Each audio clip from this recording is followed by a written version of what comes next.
Bom, vamos então à leitura do nosso primeiro conto. Esse conto se chama Continuidade dos Parques. Ele foi publicado em 1956, um livro chamado Final do Jogo, pelo autor argentino Júlio Cortázar. O Júlio Cortázar era uma figura extremamente interessante, né? Para começar, ele é um argentino que nasceu na Bélgica. Os pais dele estavam na Bélgica, o pai dele era diplomata, né? Ele vai voltar para a Argentina muito cedo, com 6 anos, mas vai sofrer um problema grave, que é o abandono da família por parte do pai, que abandona a mulher e os 2 filhos e nunca mais aparece. Ele vai ser criado pela mãe, pela tia e pela avó, né? E talvez por ele ter sido criado só por mulheres, ele vai ser uma pessoa extremamente sensível. O Cortázar era um humanista incompreendido. Ele mesmo dizia o seguinte: eu sou a letra de um tango cuja melodia vocês não me entregaram. Ficou faltando combinar. A letra do tango estava pronta, entre ele e o mundo, né? E ele se torna professor de literatura, né? Depois de uma infância em que ele tem muitas doenças e tal, ele se torna professor de literatura, vai ensinar na escola, né? No interior. E quando o Perón assume, ele abandona a escola em protesto, né? Contra o populismo do Perón. E acaba aos 37 anos indo para Paris, decidindo morar em Paris, dizendo que Buenos Aires era muito fechada, que Buenos Aires era uma espécie de prisão, né? Como se fosse uma província. Ele vai para Paris, onde ele ganha a vida como tradutor da Unesco. Ele vai a vida toda trabalhar como tradutor e escritor, né? E ali ele começa então a fazer as suas obras, sobretudo contos, algumas novelas, alguns romances muito famosos, e ele vai ser uma das figuras de maior destaque da literatura latino-americana a partir da década de 60, né? Vai ser reconhecido como, junto com o Borges e o Garcia Marques, talvez sejam os 3 maiores autores da literatura latino-americana nesse período e talvez até hoje, né? Pensando assim, literatura latino-americana sem incluir o Brasil, né? Porque a gente teria que colocar outros autores, né? E eu escolhi esse conto aqui porque esse conto, além de ser talvez um dos menores contos que a gente vai trabalhar, é um conto que permite a gente pensar o que é literatura, tá? Mas a primeira pista que eu vou dar para vocês é o seguinte, né? Eu vou dar algumas dicas de leitura para vocês. Então, quando vocês forem ler um conto, a primeira coisa é prestar muita atenção no título. Se vocês não compreenderem o título, vocês com certeza não compreenderam o conto, tá? O título é que nem uma pista que o autor dá. O conto, o próprio Cortázar dizia o seguinte: um romance, ele gostava muito de boxe, né? Adorava assistir luta de boxe. E ele dizia que um romance é que nem uma luta de boxe que se vence por pontos, quer dizer, a luta vai todos os assaltos, 10, 12 ou 15 assaltos. Então, o romance você tem tempo para desenvolver a história, né? Você pode fazer longas digressões, falando de um assunto paralelo e tal. O conto não. O conto é uma luta de boxe que você tem que vencer no nocaute. O que é característico do conto, que no fecho do conto você tem uma surpresa, tá? É diferente. O romance você também tem, mas o romance às vezes a surpresa é ao longo do romance todo, né? Não é na última cena, na última linha do romance. Você tem mais tempo para construir. E portanto esse conto ele tem um fecho espetacular que permite a gente pensar o papel da literatura, tá? Sem mais, então eu vou ler. Começar a ler o romance dias antes. Abandonou-o por negócios urgentes. Voltou à leitura quando regressava de trem à fazenda. Deixava-se interessar lentamente pela trama, pelo desenho dos personagens. Essa tarde, depois de escrever uma carta a seu procurador e discutir com o capataz uma questão de parceria, voltou ao livro na tranquilidade do escritório que dava para o Parque de Carvalhos. Recostado em sua poltrona favorita, de costas para a porta que o teria incomodado com uma irritante possibilidade de intromissões, deixou que sua mão esquerda acariciasse de quando em quando o veludo verde e se pôs a ler os últimos capítulos. Sua memória retinha sem esforço os nomes e as imagens dos protagonistas. A fantasia novelesca absorveu-o quase em seguida. Gozava do prazer meio perverso de se afastar linha a linha, daquilo que o rodeava e sentir ao mesmo tempo que sua cabeça descansava comodamente no veludo do alto respaldo, que os cigarros continuavam ao alcance da mão, que além dos janelões dançava o ar do entardecer sob os carvalhos. Palavra por palavra, absorvido pela trágica desunião dos heróis, deixando-se levar pelas imagens que se formavam e adquiriam cor e movimento. Foi testemunha do último encontro na cabana do monte. Primeiro entrava a mulher, receosa, agora chegava um amante, a cara ferida pelo chicotaço de um galho. Ela estancava admiravelmente o sangue com seus beijos, mas ele recusava as carícias. Não viera para repetir as cerimônias de uma paixão secreta, protegida por um mundo de folhas secas e caminhos furtivos. O punhal ficava morno junto a seu peito, e debaixo batia a liberdade escondida. Um diálogo envolvente corria pelas páginas como um riacho de serpentes, e sentia-se que tudo estava decidido desde o começo. Mesmo essas carícias que envolviam o corpo do amante, como que desejando retê-lo e dissuadi-lo, desenhavam desagradavelmente a figura de outro corpo que era necessário destruir. Nada fora esquecido. Impedimentos, azares, possíveis erros. A partir dessa hora, cada instante tinha seu emprego minuciosamente atribuído. O reexame cruel mal se interrompia para que a mão de um acariciasse a face do outro. Começava a anoitecer. Já sem olhar, ligados firmemente à tarefa que os aguardava, separaram-se na porta da cabana. Ela devia continuar pelo caminho que ia ao norte. Do caminho oposto, ele se voltou um instante para vê-la correr com o cabelo solto. Correu por sua vez, esquivando-se de árvores e cercas, até distinguir na rosa e a bruma do crepúsculo a alameda que levaria à casa. Os cachorros não deviam latir, e não latiram. O capataz não estaria àquela hora, e não estava. Subiu os 3 degraus do pórtico e entrou. Pelo sangue galopando em seus ouvidos, chegavam-lhe as palavras da mulher. Primeiro uma sala azul, depois uma varanda, uma escadaria tapetada, no alto 2 portas, ninguém no primeiro quarto, ninguém no segundo, a porta do salão, então o punhal na mão, a luz dos janelões, o alto respaldo de uma poltrona de veludo verde, a cabeça do homem na poltrona, lendo um romance. Pareceu amante de leite chato ali, mas mais ou menos no meio do caminho eu achei que era ele mesmo.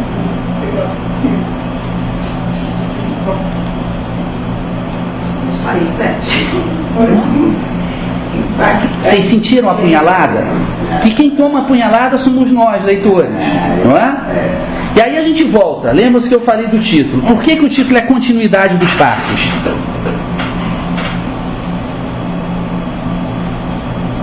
Eu não sei. Porque tem 2 parques. O parque da ficção, que é onde ele está lendo no livro O Encontro dos Amantes, é um parque ficcional. E tem o parque da realidade, que é esse homem lendo na poltrona.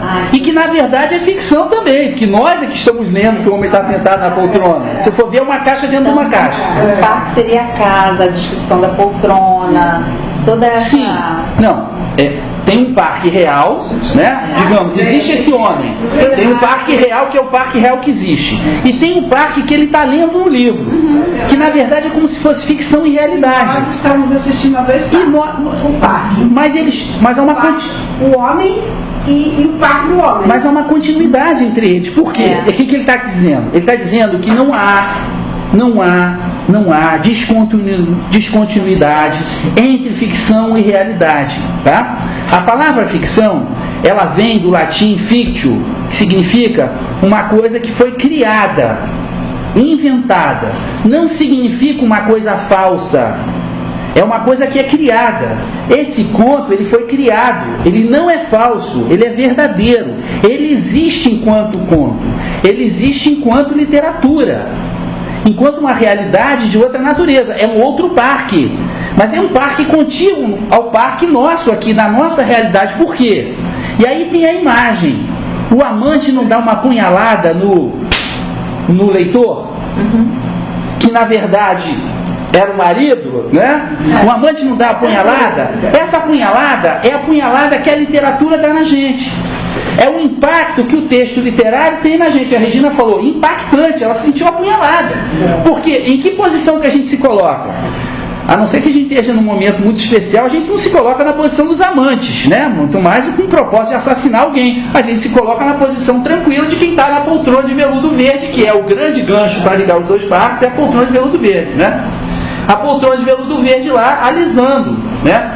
Então nós lemos sobre a nossa própria morte. Aquele leitor, ele leu a sua própria morte, ele decretou a sua própria morte. Por quê? Porque na verdade a literatura permite a você pensar a sua própria vida.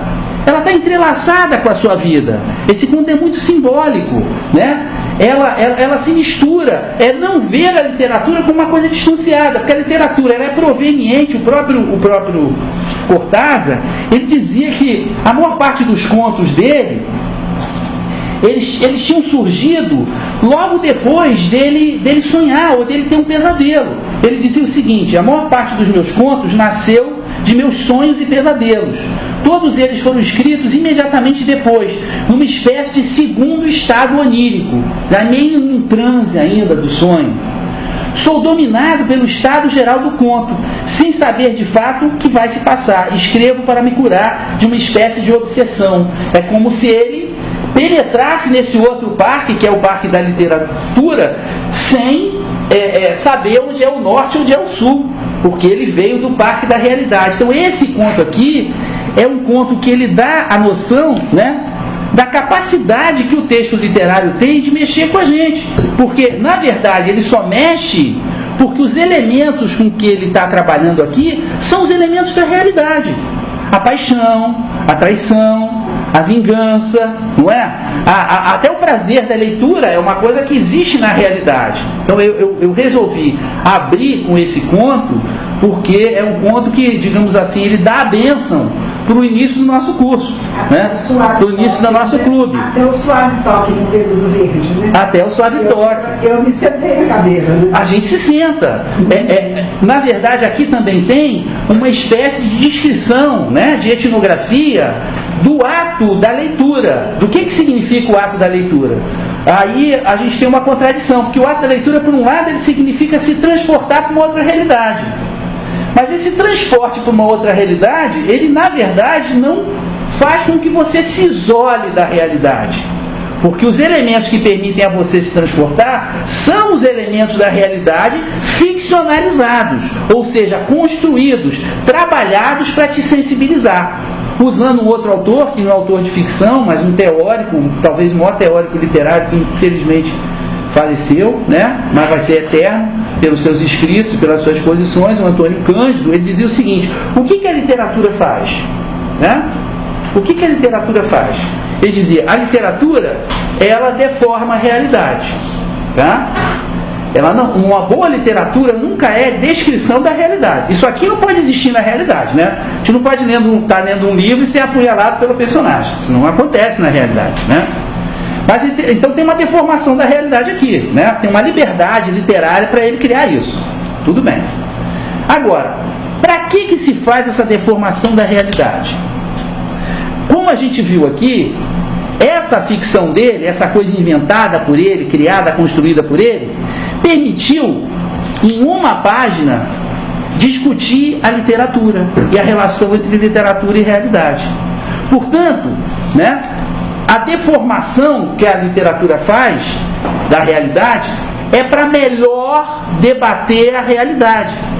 Então você, por exemplo, pode fazer uma coisa satírica, exagerada, com humor. O que você está fazendo? Você está exagerando? Está deformando? As coisas na realidade são assim? Não. Mas eu estou selecionando um aspecto da realidade e estou chamando a atenção para ele. E eu faço isso através de uma coisa construída, com palavras, com imagens. Essa coisa construída é a literatura. É esse trabalho que a gente vai fazer. É desse jeito que a gente vai analisar os textos, tentando perceber que construção o autor ou a autora está fazendo, né? E o que ele quer apontar para nós.